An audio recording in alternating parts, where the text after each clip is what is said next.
वो लोग जो अल्लाह के औलिया हैं, अल्लाह के वली हैं, उन्हें कोई खौफ नहीं है, कोई उन्हें गम नहीं है। ये हैं कौन लोग?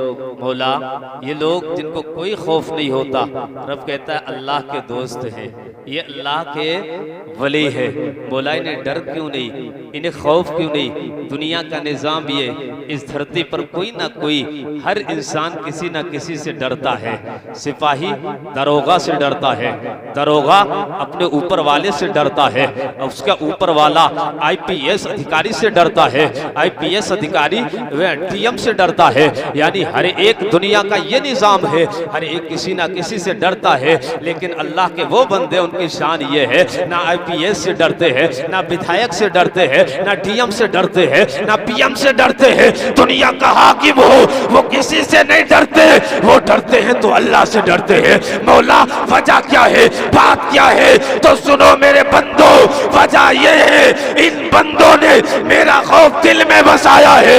जहां अल्लाह का खौफ होगा, दुनिया का खौफ नहीं। सुभान अल्लाह, सुभान अल्लाह, क्या बात है, जिंदाबाद जिंदाबाद। अल्लाह, ये बंदे हैं कौन? ये बंदे, ये बंदे अगर तुझे नजर नहीं आते हैं तो उठा, तो देख ये बंदे हैं अबू बकर सिद्दीक, ये बंदे हैं उमर फारूक आजम जैसे ये बंदे हैं, मौला अली उस्मान गनी जैसे ये बंदे, गौसे पाक जैसे है, गरीब नवाज जैसे है। जब हुकूमत एक तरफ खड़ी हो, ये अल्लाह का वली एक तरफ खड़ा हो, लेकिन बताओ कुछ कर सकता हुकूमत? क्यों? इनके दिलों में अल्लाह का खौफ होता है। एक खौफ बसा लो, दुनिया का कोई खौफ बसाने की जरूरत नहीं पड़ेगी।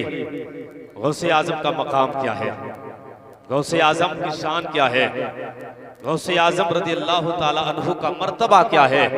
गौसे आजम दरमियाने औलिया, चू मोहम्मद दरमियाने अंबिया।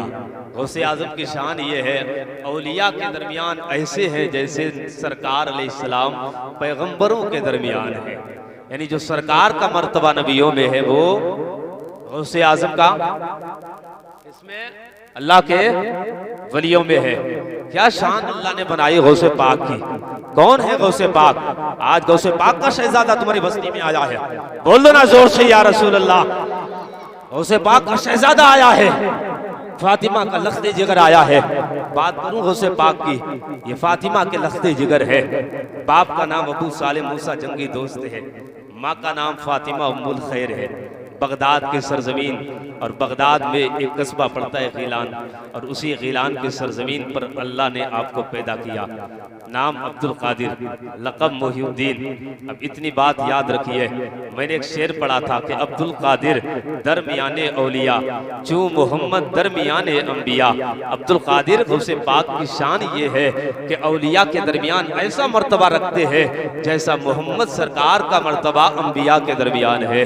अल्लाह को शबे मेराज है, सरकार को जिब्रील लेकर चले हैं। जब सरकार को जिब्रील सरकार को लेकर चले हैं, अल्लाह अकबर, लाइटों के इंतजाम किए गए हैं, नूर की सीढ़ियों के इंतजाम किए गए हैं। जिब्रील आगे आगे जा रहे हैं, सरकार पीछे पीछे चल रहे हैं। जब सरकार जाते हैं, एक मकाम आता है जहां से जिब्रील कहते हैं या रसूल अल्लाह, आगे हम नहीं जा सकते हैं, अगर आगे जाएंगे तो पर जलकर राख हो जाएंगे, आगे नहीं जा सकते हैं या रसूल अल्लाह, यहाँ से आगे जाना आपका काम है, यहाँ तक आना जिब्रील का काम था। इतना कहा, मेरे सरकार आगे बढ़े हैं। उसके बाद फरमाया जिब्रील कोई आरजू हो तो बता दो। जिब्रील अर्ज करते हैं या रसूल अल्लाह, या रसूल अल्लाह, एक तमन्ना है, जब आपकी उम्मत फुसिरात के रास्ते से गुजर रही हो तो रब से ये अर्ज कर देना, मेरा रब की ताला की बारगाह में ये अर्जी लगा देना कि जिब्रील की तमन्ना है, जब उम्मत मुहम्मदिया इस फुसिरात से गुजर रही हो, मुझे पर बिछाने का मौका इनायत फरमा दे।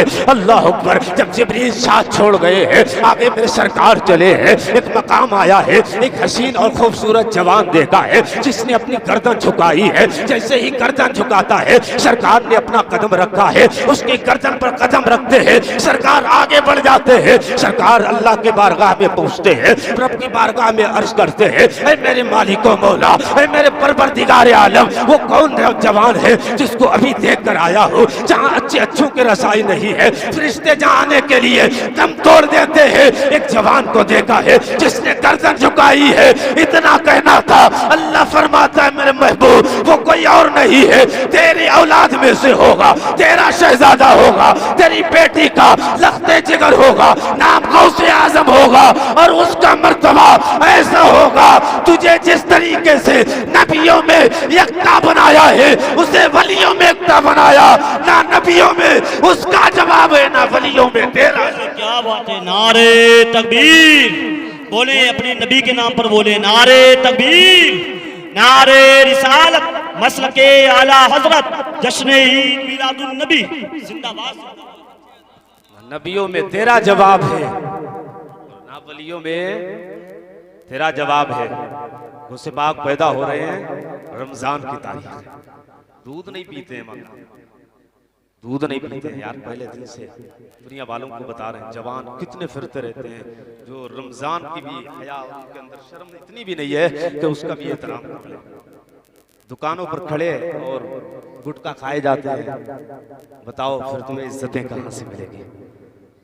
आज दावा तो करते हैं उसका दामन नहीं छोड़ेंगे, गरीब नवाज का दामन नहीं छोड़ेंगे, लेकिन बताओ पकड़ा कहां है? पकड़ा कहां है गौसे पाक का दामन? अगर आज पकड़ लो तो कयामत में काम आ जाएगा। अभी हमारे हाथों में दामन नहीं है गौसे पाक का, हमारे हाथों में दामन नहीं है गरीब नवाज का। जिस दिन सही मानों में इनका दामन मिल गया तो यहां भी बेड़ा पार हो जाएगा, वहां भी बेड़ा पार, जगह निकल जाओगे। लेकिन सही से हमने दामन नहीं पकड़ा है। सिर्फ हमारे खोखले नारे हैं, झूठे नारे हैं। ये झूठे नारे लगाना छोड़ दो, वरना गौसे पाक का जो गुलाम होता है अपने गांव गली के अंदर, अपने घरों के अंदर नाचने वाली नहीं बुलाया करता है। गौसे पाक रज़ी अल्लाह ताला अन्हो इन नाचने वालों को मिटाने के लिए, इनको खत्म करने के लिए, बेहयाई मिटाने के लिए, हरामकारियां खत्म करने के लिए मेरा गौस आया है और गौसे पाक ने हरामकारियों को खत्म किया। आज अगर हमारे घरों में, हमारी बस्तियों में नाचने वाली आ जाए तो बताओ बगदाद वाला शहंशाह खुश होगा, राजी होगा? फिर बताओ बगदाद के शहंशाह के तुम्हें फैज मिल सकता है, उनसे कुछ मिल सकता है? अपने आप को बदलो और दावा तब करो जब उनसे सच्चा प्यार करो। सच्चा इश्क ये होना चाहिए। मेरे गौस ने जिन चीजों से रोका उन चीजों से रोका, मेरे गौस ने जिन चीजों का हुक्म दिया उन चीजों पर हम अमल करें। इतनी बेहयाई कि नाचने वाली बुलाकर पूरी रात तुमने तमाशा लगाया, पूरी रात गुनाह की निजासत में लथपथ रहे, तुमने ख्याल ना किया मेरे सरकार ने पत्थर इसी दिन के लिए खाए थे, मेरे मुस्तफा घाटों पर इसी दिन के लिए चले थे। सरकार पर जो पत्थर बरसाए जा रहे थे सरकार तब भी उसको सब्र कर रहे थे। सरकार को लोगों ने यूं सताया तब भी मेरे सरकार ने सब्र किया। क्या इसी दिन के लिए कि उनका कलमा पढ़ने वाला कल अपने दरवाजे पर नाचने वाले बोला, मुस्तफा का कलमे पढ़ने वाला? अरे मुसलमान दुनिया से बेहयाई को खत्म करने के लिए आया है, नाच गाने को आम करने के लिए नहीं आया। लोग मुसलमानों का चेहरा देखकर कलमा पढ़ते थे, आज हमारा चेहरा देखकर लोग दूर भागते हैं। क्या समझ रहे हो? उसी भारत की सरजमीन पर तुमने हुकूमतें की हैं और ऐसे नहीं की। अगर तुम्हारे घरों में नाचने वाले पैदा होते रहेंगे, गाना गाने वाले पैदा होते रहेंगे, कभी तुम इख्तिदार में नहीं आ सकते। उम्मीद ना करो हमें हुकूमतें मिल जाएंगी। तुम्हें कोई कदर की निगाह से देखेगा, इज्जत की निगाह से तब देखा जाएगा जब सही में तुम मोहम्मदी बन जाओ, सरकार के सही माना में उम्मती बन जाओ, फिर देखो तुम्हें इज्जतें मिलती कि नहीं। वकार तो मुस्तफा के दर से जुड़ा हुआ है, इज्जत तो नबी के दर से जुड़ी हुई है। नबी के दर से अलग होगे तो इज्जत नहीं मिलेगी, जिल्लत के गार में गिरोगे, जिल्लत के गार में गिरोगे। आज नहीं, डॉक्टर इकबाल ने बहुत पहले कहा था, तरीके मुस्तफा को छोड़ना है वजह बर्बादी, इसी से कौम दुनिया में हुई बेइख्तिदार अपनी। तख्तो ताज छीन लिए गए हमारे, इख्तिदार छीन लिया गया हमारा, सल्तनत छीन ली गई हमारी। 1000 साल जिस कौम ने हुकूमत की हो इसी सरजमीन पर, आज बताओ उस कौम के पास है क्या? एक विधेयकिया हाथ में नहीं है। नजर डालो कि देखो रया क्या, लेकिन गया कैसे? हुकूमत गई कैसे? गई ऐसे कि हम मुस्तफा के तरीके से बहुत दूर चले गए, नबी के तरीके से बहुत दूर चले गए, तभी तो हुकूमत गई। अब देखे ना शादियां होती हैं बेहयाई का ये आलम कि हमारे घरों की बच्चियां और मेरी बहन और बेटियां वहां पर ये आलम बेहयाई का होता है। कोई फिक्र नहीं कि सामने कोई महरम खड़ा है या गैर महरम खड़ा है, चेहरा खुला है और ज़ेब व ज़ीनत इतनी की है कि धूप जब पड़ती है तो पूरा चेहरे की असली सूरत सामने आ जाती है। इतनी बेहयाई देखकर कभी शर्म आती है। बताओ सरकार की बेटी सैयदा फातिमा ने कैसी जिंदगी गुजारी। मेरी माँ बहनों, उनकी जिंदगी हमारे लिए आइडियल है। फातिमा की जिंदगी हमारे लिए नमूने अमल है। आज मुझे एक बात बताऊं, बात आगे बढ़ाऊं। मदीने की सरजमीन है, सैयदा तैयबा ताहिरा फातिमा तो ज़हरा का घर है। आपके घर के अंदर एक 4 साल की बेटी दुनिया सैयदा ज़ैनब कहती है। 4 साल की बेटी कुरान की तिलावत कर रही है, कुरान पढ़ती जा रही है, कुरान पढ़ रही है सैयदा ज़ैनब। अल्लाह पर कुरान पढ़ते पढ़ते अचानक सर से रुपट्टा गिर गया। जैसे ही सर से रुपट्टा गिरा है, सैयदा फातिमा आगे आई है। आने के बाद कहती है, बेटी ये सर से रुपट्टा गिर गया, अगर ये आइंदा गिर जाएगा तो कभी नाना तुझे माफ नहीं करेंगे, नाना नाराज हो जाते हैं। अल्लाह पर 4 साल की बेटी है, ये सैयदा फातिमा है। 4 साल की उम्र में बेटी को तरबियत दे रहे हैं। ओ बेटियों वालों, अपनी बेटियों को आज छोटी है तो तरबियत दो, वरना ये जवान हो जाएंगे तो तरबियत इन्हें नहीं दी। जब तक ये नर्म है तो तरबियत इन्हें दो, वरना जिस दिन ये सख्त हो गई इन्हें मोड़ा नहीं जा सकता। सैयदा यही तो दर्श दे रही है। आज खड़े हो जाए। नारे तकबीर, नारे रिसालत, हुजूर पीरे तरीकत शहजादे गौसे आजम सैयदी सरकार अनस मियां साहिब किबला। नारे तकबीर, नारे रिसालत।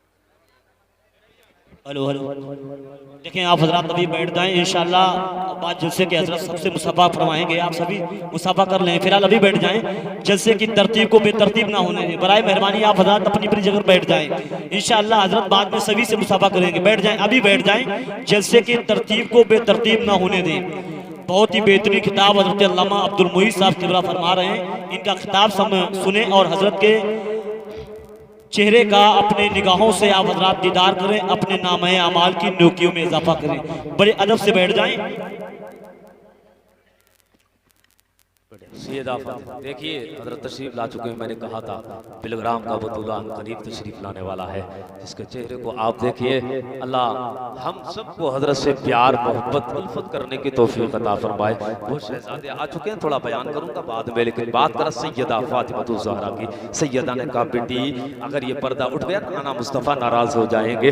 बेटी रोने लगती, आंखों में आंसू है। बेटी वालों पैगाम तुम भी लेकर जाओ, बेटियों तुम भी पैगाम लेकर जाओ। माए जरा पैगाम ले, अपने बेटों को क्यों तरबियत नहीं देती, और जब वो बड़ी हो जाएंगे तो तुका कहा नहीं मानेगी। आज अगर तूने तरबियत दी, कल ये जवान होगी तो सैयदा फातिमा के नक्शे कदम पर चलेगी। अल्लाह पर सैयदा फातिमा ने कहा, बेटी अगर ये पर्दा हट गया, ये रुपट्टा गिर गया तो नाना मुस्तफा नाराज हो जाएंगे। ऐसा करो कभी ये पर्दा ना हटे, ये रुपट्टा सर से ना गिरे। अल्लाह पर सैयदा ज़ैनब ने जब इतना सुना, आंखों से आंसू बहने लगे हैं। रोकर अर्ज करती है, माँ सैयदा फातिमा, माँ सैयदा फातिमा, अम्मी जान आज जाकर नाना से कह देना, नाना आज सैयदा ज़ैनब को माफ कर दे, अब जिंदगी गुजर जाएगी, कभी सैयदा का पर्दा नहीं उठेगा, दुपट्टा नहीं गिरेगा। फिर दुनिया ने देखा वही सैयदा ज़ैनब हुसैन के साथ करबला तक गई मदीने से, और करबला तक गई सैयदा ज़ैनब, दुनिया से रही और जब तक जिंदा रही है करबला तक जाने के बाद भी और जाने तक भी सैयदा का पर्दा नहीं हटा, गर्दनें तो कटती रही, सैयदा ने पर्दा नहीं छुआ।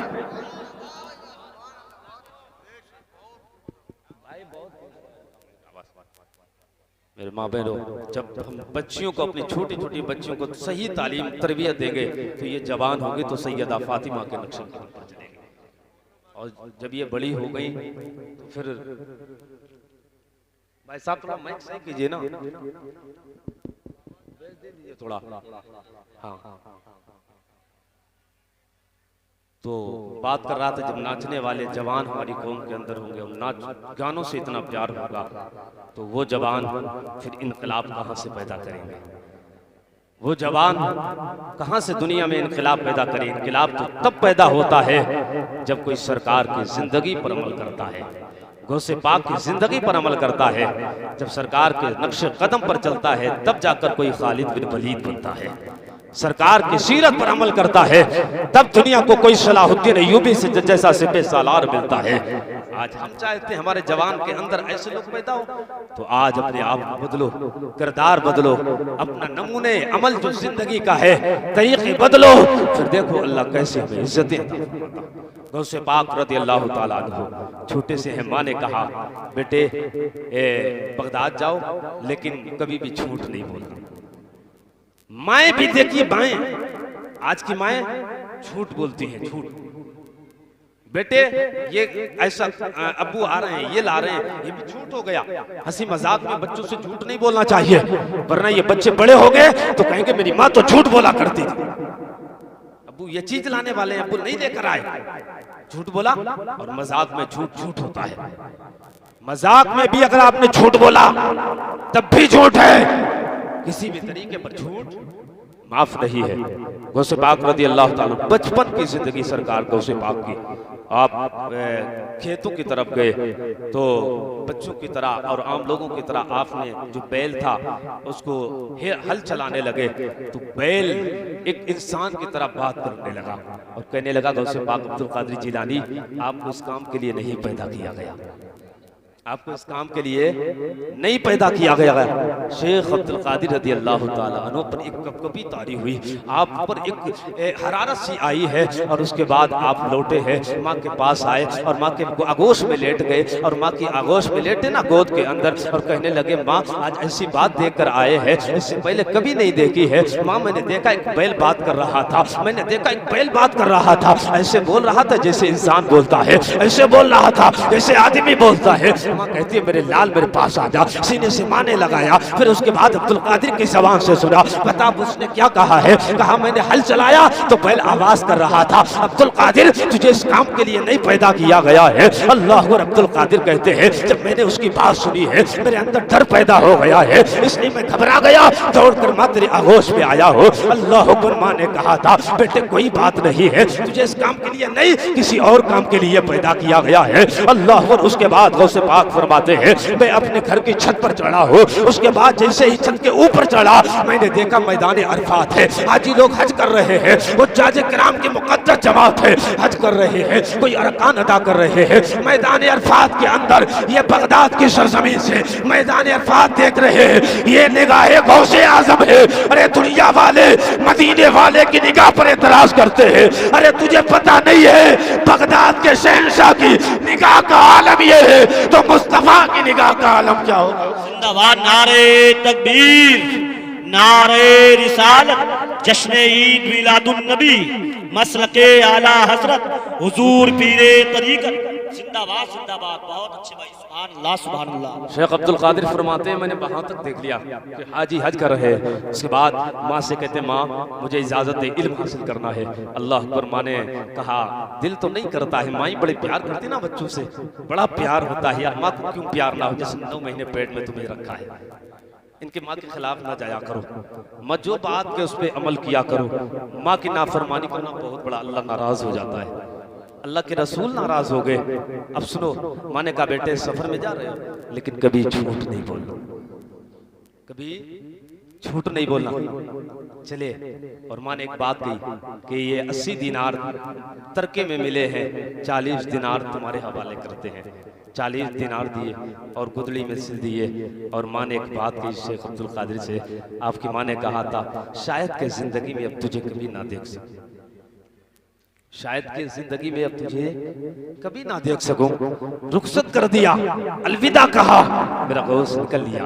एक काफिला और है उसके साथ में, रास्ते में डाकुओं ने घेर लिया, सारा काफिला लूट लिया, मालो असबाब लूट लिए। उससे आजम पैगाम दे रहे हैं, यार कैसा भी वक्त आ जाए तो झूठ नहीं बोलना है, कैसी भी मुसीबत आ जाए झूठ नहीं बोलना है। अल्लाह पर मालो असबाब लूट लिए गए, काफिला लूट लिया गया, मालो दौलत लूट ली गई। उसके बाद बच्चे से आकर डाकू ने कहा था बेटे तेरे पास कुछ है? तो उसे आजम फरमाते हैं हाँ 40 दिनार है। अल्लाह पर 40 दिनार कहे, जब आपकी तलाशी ली जाती है तो कोई दिनार नहीं मिलता है। दूसरा आता है, उसको भी यही जवाब दिया, आखिरकार यही जवाब दे रहे हैं। उसके बाद सारे डाकू एक जगह जमा होते हैं और कहते हैं सारे काफिले वालों को लूट कर आ गए हैं। एक बच्चा है, उसकी जबान बड़ी सच्ची मालूम होती है, जिसका चेहरा इतना सच्चा लगता है, वो झूठ नहीं बोल रहा है, लेकिन उसकी तलाशी हम लेते हैं तो कोई दिनार नहीं मिलता है, कोई उसके पास दौलत नहीं मिलती है, लेकिन उसकी जबान बताती है ये सच्चा है, उसका दिल मेरा दिल करता है, वो बच्चा झूठ नहीं बोलता है। अल्लाह को उसके चेहरे की लकीरें पड़ रहे थे। उसके बाद सारे डाकुओं का सरदार सारे काफिलों को लेकर सरदार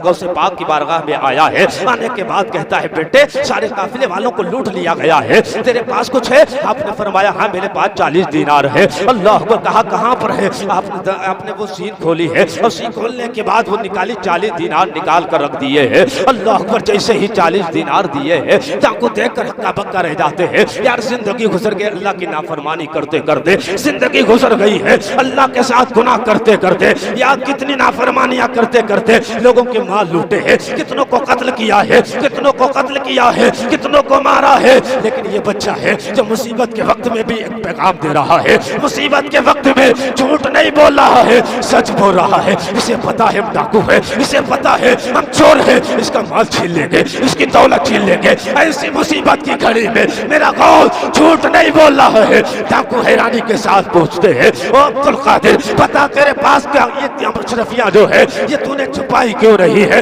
उसके बाद अब्दुल कादिर फरमाते हैं जब मैं घर से चला था मेरी माँ ने कहा था बेटे अब्दुल कादिर घर से जा रहा है, कभी झूठ नहीं बोल रहा, मुसीबत आ जाए झूठ नहीं बोल रहा, परेशानी आ जाए झूठ नहीं बोल रहा। मेरी माँ ने कहा है माँ के खिलाफ नहीं जा सकता हो, माँ की नाफरमानी नहीं करना चाहता हो। अल्लाह अकबर, डाकुओं ने जब इतना देखा है एक छोटा सा बच्चा अपनी माँ की नाफरमानी नहीं कर सकता है, हमें जिंदगी गुजर गई अल्लाह की नाफरमानी करते करते। जिसने जिंदगी अता की है, जिसने पैदा किया है, रोजी का इंतजाम करता है, जिंदगी का इतना हिस्सा उसकी नाफरमानी में निकाला है तो उसके कदम पर गिरते हैं, कदम पकड़ कर कहते हैं ओ अब्दुल कादिर तेरे हाथ पर आज तौबा करता हूँ, जिंदगी जो गुजर गई है अब जिंदगी में कभी नाफरमानी खुदा की नहीं करेंगे, अल्लाह की नाफरमानी नहीं करेंगे। माना के चोर है, माना के डाकू है, माना के लोगों के मालो असबाब लूटे हैं, लेकिन अब दामन तेरा मिल गया है, दर तेरा मिल गया है। इसीलिए तो कोई शायर कहता है बद सही चोर सही मुजरिमो नाकारा सही, अरे वो कैसा ही सही है तो करीब।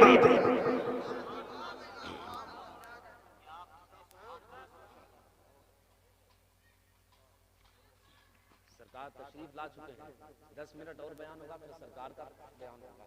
सरकार हुजूर अनस मियां साहिब क़िबला आ गए, इनकी बड़ी मेहरबानी है। बात बता दें कल और परसों ये बिलग्राम शरीफ में उनसे वास्ते तशरीफ ले जाइए, सब लोग चलेंगे इंशाअल्लाह। बोलो इंशाअल्लाह। तो बताइए अगर घर का प्रोग्राम कितनी मसरूफियत, आपके घर में अगर शादी हो तो कितना काम होता। आप ही अगर कहीं चले गए, लेकिन हजरत वादा कर चुके थे, फातिमा के बेटे हैं यार, नबी के शहजादे हैं, और नबी ने यही तो दर्श दिया है। मेरे सरकार 3 दिन तक खड़े रहे, 3 दिन तक कोई ये ना कहे कि मुसलमानों के पैगंबर ने वादा खिलाफी की है। और जिन लहू में मुस्तफा का, जिन रगों में मुस्तफा का लहू है वो भी वादा खिलाफी नहीं करते हैं। वादा कर चुके थे इसलिए हजरत तशरीफ लाए हैं। इनका अदब बहरहाल जरूरी है। इराक की सरजमीन एक वाकया बताकर और फिर उसके बाद ये माइक और स्टेज हजरत का है। इराक की सरजमीन है, इराक की सरजमीन है। इराक में एक सैयदजादी है, खावंद का इंतकाल हो गया। और जब खावंद का इंतकाल हो जाता है तो बताओ औरत के लिए कितनी दुश्वार भरी जिंदगी हो जाती है। वो औरत शौहर दुनिया में ना रहे उसके लिए फिर जीना बड़ा मुश्किल हो जाता है। बाल बच्चों की परवरिश करना, उनकी पढ़ाई का इंतजाम करना, खाने पीने के इंतजाम करना। जो औरतें बेवा हो जाती है उनका ख्याल रखा करो, इसलिए कि उनका अब कोई ख्याल रखने वाला नहीं है, उनका कोई देखभाल करने वाला नहीं है। अगर कोई बेबाएं हैं, ईद बकरीद का दिन आया पहले यतीम देखा करो फिर बेबाएं देखा करो। इसलिए हर एक का किसी न किसी का बाप होता है। जिसके बाप होते हैं उसके तो कपड़े आ जाते हैं, जिसके शौहर होते हैं उसे कोई फिक्र नहीं होती है। जिनके शौहर होते हैं उनकी तो हुकूमत होती है, उनकी सल्तनत होती है, उनकी ताकत होती है। शौहर है तो तुम्हारी ताकत है। मेरे माँ बहनों इन्हें नाराज ना किया करो, ये तुम्हारे शौहर है, ये शौहर तुम्हारी बादशाही है, तुम्हारी ताकत है, तुम्हारी सल्तनत है। जिस दिन इनका जनाजा निकलेगा उस दिन तेरी ताकत का जनाजा निकल जाएगा। जिस दिन ये उठेंगे तेरी ताकत चली जाएगी। मुंह चेहरे देखती रह जाए, कोई मुंह ना लगाएगा। चेहरे देखेगी, कभी इस बेटे का चेहरा देखना हो जाएगा, कभी उस बेटे का चेहरा देखना। जिंदगी यूं ही कुड़न में गुजर जाएगी। इसलिए तेरा पावर ना रहा, तेरी इज्जत करने वाला, तुझे इज्जत देने वाला, तेरा वकार जिससे था वो दुनिया से चला गया। इसलिए कहता हूँ जब तक इनकी सांसें हैं इनके साथ रहो, इनके साथ प्रेम का साथ जिंदगी गुजारो, इन्हें कभी नाराज ना करो, इनको बुरा भला ना करो। ये सफर में जब निकला करें तो दुआएं देकर वापस इन्हें भेज दी, दुआएं देकर रुखसत किया करो। जब ये घरों में आया करे तो सजदे शुक्र अदा करा करो, इसलिए कि अल्लाह ने तुम्हारी ताकत को तुम्हारे घर में लौटा दिया। मैंने औरतों को रोते हुए देखा है, कितनी माएं हैं जिनकी आंखों में आंसू रुकते नहीं हैं आज भी, वजह यही कि उनके शौहर नहीं है। और कितनी माओं को मैंने ऐसा देखा है कि वो कभी इनका चेहरा देखती है, कभी उनका चेहरा देखती है, चेहरे देखने की जिंदगी हो जाती है। आज ये अगर मौजूद है शौहर तब तुम्हें इनकी कदर नहीं है, लेकिन याद रखो जिस दिन ये चले गए तो उस दिन तुम्हें इनकी कदर का एहसास हो जाएगा। जब चेहरे देखोगी सबके और कोई एक ना सुनेगा तब तुम्हें पता लगा शौहर की अजमत की, शौहर की कदर क्या है। शौहर की वजह से हमें हुकूमत कितनी मिलती थी इस घर के अंदर। शौहर क्या गया कि हमारी सारी हुकूमत चली गई। इराक की सरजमीन और सैयद शौहर का इंतकाल हो गया, छोटे छोटे बच्चे, खाने पीने का इंतजाम करना, कई कई दिन गुजर जाते, फाका होने लगे। अल्लाह अकबर। जब शौहर नहीं होता है ना तो जिंदगी बड़ी दुश्वार हो जाती है, और वो भी छोटे छोटे बच्चों के साथ। माँ तो माँ होती है जो अपना ख्याल नहीं बच्चों का ख्याल करती है। अगर बच्चे भूखे होते हैं तो माँ को यह लगता है मेरे बच्चे किसी भी तरीके से हो सके बच्चों के पेट में खाना पहुँच जाए, बच्चों के खाने पीने का इंतजाम हो जाए। इराक की सरजमीन सैयदजादी ने ये फैसला किया कि इराक को छोड़कर अब समरकंद की सरजमीन पर जाएंगे। वहाँ कुछ दौलत वाले, कुछ अमीर लोग रहा करते हैं। अल्लाह अकबर, कुछ दौलत वाले लोग मिलेंगे और जाकर उनसे दौलत का मुतालबा करेंगे। हो सकता है मेरे मकान का कोई एक इंतजाम हो जाए, हो सकता है मेरे खाने पीने का लोग इंतजाम कर दे। वो सैयदजादी जमाने की मारी हुई है, शौहर का जनाजा घर से उठ चुका है। अल्लाह अकबर, जमाने की सताई हुई, कोई मुंह नहीं लगाता है घर के अंदर। आओ तुम्हें बताओ इन सैयदों के अदब करने से अल्लाह कितने मर्तबे देता है। अल्लाह अकबर, समरकंद की सरजमीन पर जब पहुंची है उसने जाकर लोगों से पूछा था। सैयदजादी ने कहा था यहाँ पर अमीर लोग कितने रहते हैं। लोगों ने बताया दो सबसे बड़े अमीर हैं इस शहर के, इतने बड़े सखी है, अगर कोई दरवाजे पर जाता है तो खाली हाथ वापस नहीं आता है। एक मुसलमान है, नबी का कलमा पढ़ने वाला है, और दूसरा पादरी है। अल्लाह अकबर, वो सैयदजादी सोचती है जो नबी का कलमा पढ़ने वाला है चलो उसकी दहलीज पर चलेंगे, हो सकता वहां से कोई इंतजाम हो जाए। इसलिए वो पादरी है, वो मेरे मुस्तफा मेरे नाना का कलमा पढ़ने वाला नहीं है, वो फातिमा के बाबा का कलमा पढ़ने वाला नहीं है। वो सैयदजादी ने फैसला किया है चलो एक मुसलमान के दरवाजे पर चलते हैं और उससे अर्जी लगाएंगे, अगर मेरे एक मकान का इंतजाम हो जाए, खाने पीने का इंतजाम हो जाए, जमाने की मारी हुई हो, जमाने की सताई हुई हो, दिल में दर्द है, आंखों में आंसू है। सैयदजादी जा रही है, छोटे छोटे बच्चे साथ में है, मुसलमानों के दरवाजे के दहलीज पर, उस दहलीज दहलीज पर गई है, जो शहर का सबसे बड़ा अमीर मुसलमान था, अल्लाह को लोगों ने पता बताया था, जब उसके दरवाजे पर गई है, दस्तक दिया, अंदर से आवाज आई है,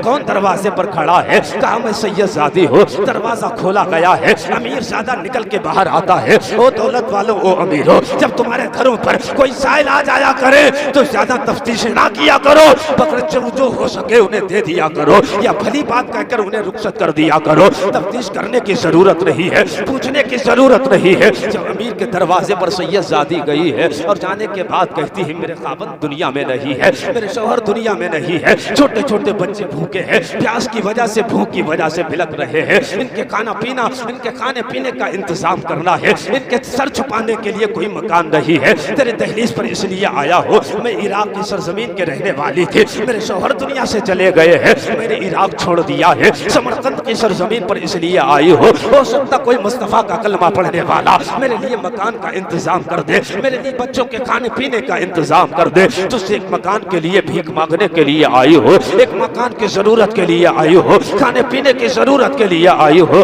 अल्लाह पर उस अमीर ज़ादे ने कहा था, उस दौलत वाले ने कहा था, जो नबी का वज़ाहिर कलमा पढ़ने वाला था, जो मुसलमान था, उसने कहा था अगर तू फातिमा की बेटी है, नबी की शहजादी है, अगर तू सैयदजादी है, इस पे दलील क्या है? अल्लाह पर दलील तो कोई नहीं होती है। दलील उसके पास क्या है? एक ऐसे शहर में है जो शहर में कोई जानता नहीं है, ऐसे कस्बे के अंदर मौजूद है जिस कस्बे में कोई जानता नहीं है। सैयदजादी ने कहा था मेरे पास कोई दलील नहीं है, मेरी सैयदजादी होने पर, फातिमा की बेटी हो, मेरा दिल मेरी बात पर अगर मानना चाहे तो मान ले, वरना मेरे पास कोई दलील नहीं है, कोई लोग नहीं है जो गवाह बनाकर पेश कर ले अपनी सियादत पर। अल्लाह पर इतना कहा तो उस अमीर ने कहा था अगर तेरे पास नबी की औलाद की कोई दलील नहीं है तो मेरे पास देने के लिए कोई दलील नहीं है। दरवाजा बंद कर लिया है। जैसे ही दरवाजा बंद किया गया है, फिर आंखों में आंसू लिए हुए और दिल में दर्द लिए हुए वो सैयदजादी फातिमा की शहजादी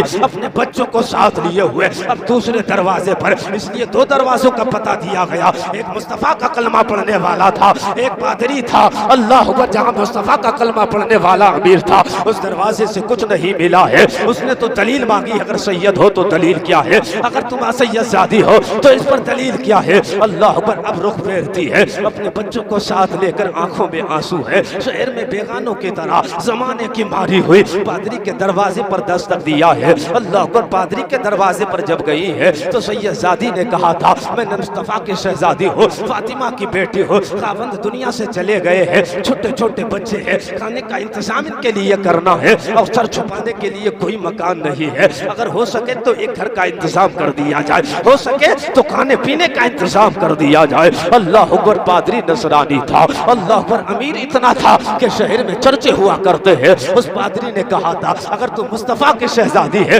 तो मेरी पलकें भी तेरे कदमों में बिछने के लिए तैयार है, अगर तू फातिमा की बेटी है तो मेरा दिल तेरे कदमों में कुर्बान होने के लिए तैयार है। आजा अपनी औरत को बुलाया, बुलाने के बाद कहा था मेरी बीबी ये मुस्तफा की शहजादी आई है कुछ मांगने के लिए, ये जो चाह रही से दे दो। अल्लाह पर उस पादरी ने एक मकान का इंतजाम किया है और दौलत का इंतजाम किया है। अल्लाह पर रात का वक्त करीब आया है, जैसे ही रात का वक्त करीब आया है मुस्तफा करीम ख्वाब में आ गए हैं उस मुसलमान अमीर के जिसने मुस्तफा के शहजादी से कहा था अगर सैयदजादी हो तो तेरे पास दलील क्या है। अल्लाह पर सरकार जब ख्वाब में आए हैं, सरकार जहाँ पर बैठे हैं सोने का महल है, सरकार अलैहिस्सलाम को ख्वाब में देखा, उसके बाद उस मुसलमान ने कहा था या रसूल अल्लाह ये सोने का महल किसके लिए है। आका फरमाते हैं जो नबी का कलमा पढ़ने वाला, जो मुसलमान है, जो अल्लाह की वहदानियत का ऐलान करने वाला है, जो मुसलमान है उसी के लिए सोने का महल है।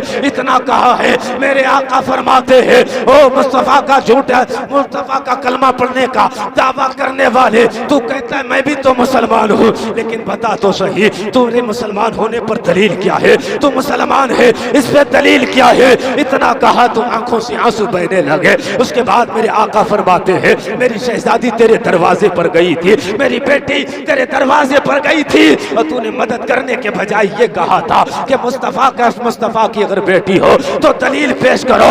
आका फरमाते हैं ये महल मुसलमान के लिए है। उसने कहा मैं भी मुसलमान हूँ। मेरे मुस्तफा फरमाते हैं तेरे मुसलमान होने पर दलील क्या है, जब तू दलील नहीं दे सकता तो ये महल भी तेरे लिए नहीं होगा। अल्लाह अकबर से उसकी आंख खुल जाती है। अब घबराता है, आंखों में आंसू आते हैं। महल भी चला, सरकार नाराज है। सरकार की औलाद को अगर तकलीफ दोगे सरकार नाराज हो जाएंगे। सरकार की औलाद को अगर सताओगे, अगर यहाँ पर बेअदबी होगी तो मुस्तफा के दिल को दर्द होगा। अल्लाह अकबर। उसके बाद वो उठा है, अमीर उठा। उठने के बाद पादरी के दरवाजे की तरफ चला है, क्योंकि उसे पता था वो सैयदजादी पादरी के दरवाजे पर गई है। अल्लाह अकबर। सैयदजादी की तलाश करने के लिए, उस फातिमा की बेटी की तलाश करने के लिए पादरी के दरवाजे पर जैसे ही पहुंचा और कहने लगा 300 दीनार ले लो, नबी की शहजादी मेरे हवाले कर दो। अल्लाह अकबर। उस पादरी ने कहा था कि 300 दीनार की बात करते हो, सारी दुनिया की दौलत दे दोगे तब भी वो बेटी तुम्हारे हवाले करने के लिए। इसलिए वो बेटी जब गई थी तूने ठुकराया था, अब तू आया है, याद रख ले। तू जो देख कर सौदा कर रहा है, मैंने जो सौदा किया है देख कर नहीं किया है, मैंने भी देख के सौदा किया है। ये मुस्तफा की शहजादी है, इसने कहा है मैंने मान लिया है। इसने कहा फातिमा की बेटी है, तू देख कर आया है, मैंने बगैर देखे हुए बगैर देखे फर्क। नबी के शहजादों का एहतराम करेंगे तो अल्लाह इज्जतें यूं बढ़ाता है।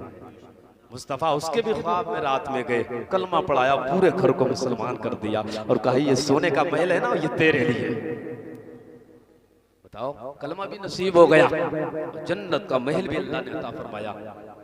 सैयद का एक सैयदजादी के अदब करने की वजह से खत्म कर दिया जाए। हजरत को तशरीफ ले जाना है, रब्बे करीम की बारगाह में दुआ करते हैं, मौला मेरे बोलने में मदद से जो भी गलतियां हो गई उसे अपने करम से